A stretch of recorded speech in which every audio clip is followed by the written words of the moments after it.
Hi everyone, my name is Mackenzie Wheeler and my video report is on Dorothy Day.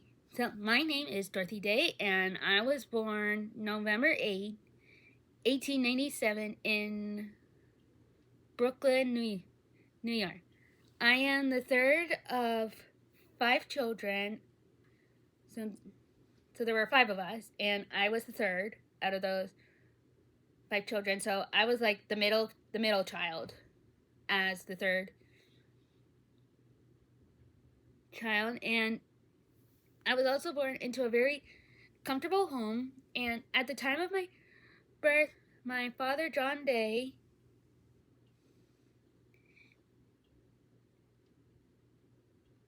he was a clerk, but then he advanced to sports editor, columnist, and partner in the Hawaii Racetrack venture.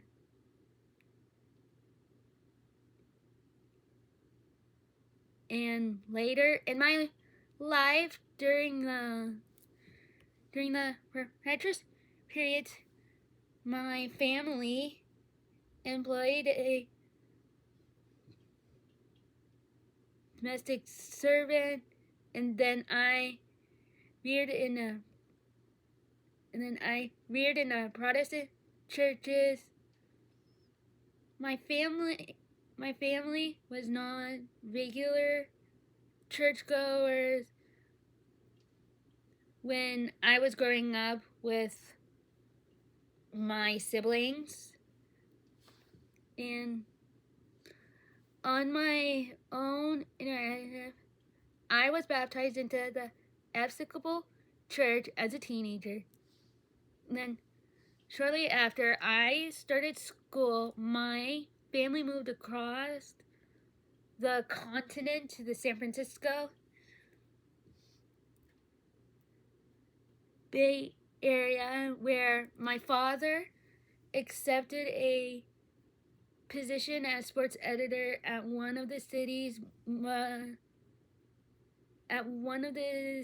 major papers. The 1906 earthquake devastated my family's home, and it ruined my father's employer, and then I resettled in Chicago with my family.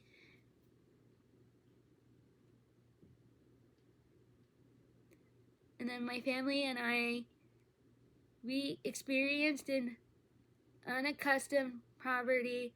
Our family rented a grand treatment apartment above a saloon in Grace, and I assumed the duties once performed by the maid. My siblings and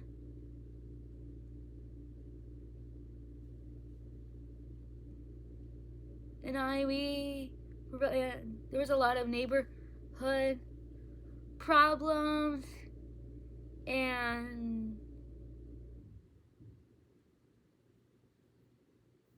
yeah.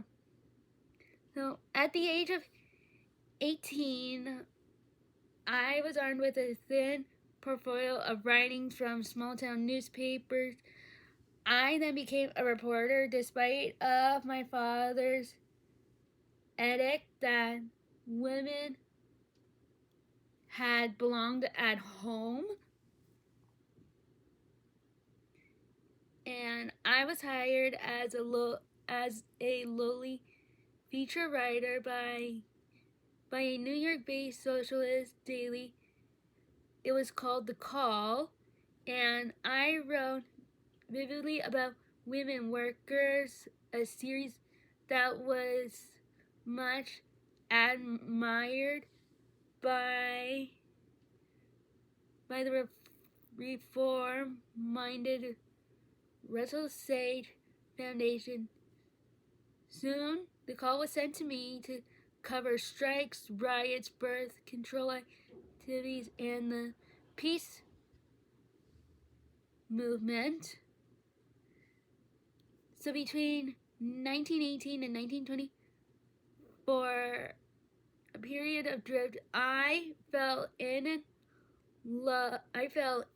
and out of love numerous times, and then I was married and divorced, and I traveled throughout Europe and the United States. I published a novel of disobedience, which was called The 11th Virgin, in 1924, and the pattern on my life. And then I entered into a common law marriage with the man by the name of Foster Barham, who was a biologist. And then I had my daughter, and we named her Tamara.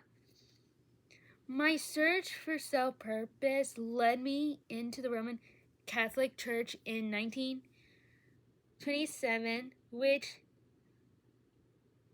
precipitated a break with Barham, whose commitments to archaism and atheism made him so hostile to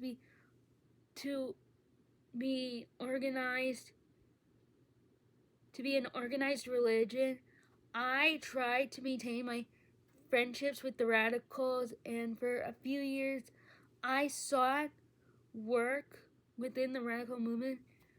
Before 1931, I wrote a few articles for the New Masses, which was a communist literary magazine, and it was a propagandist for a communist front group. And then in 1973, at the age of 76, I gave a short talk to the Roman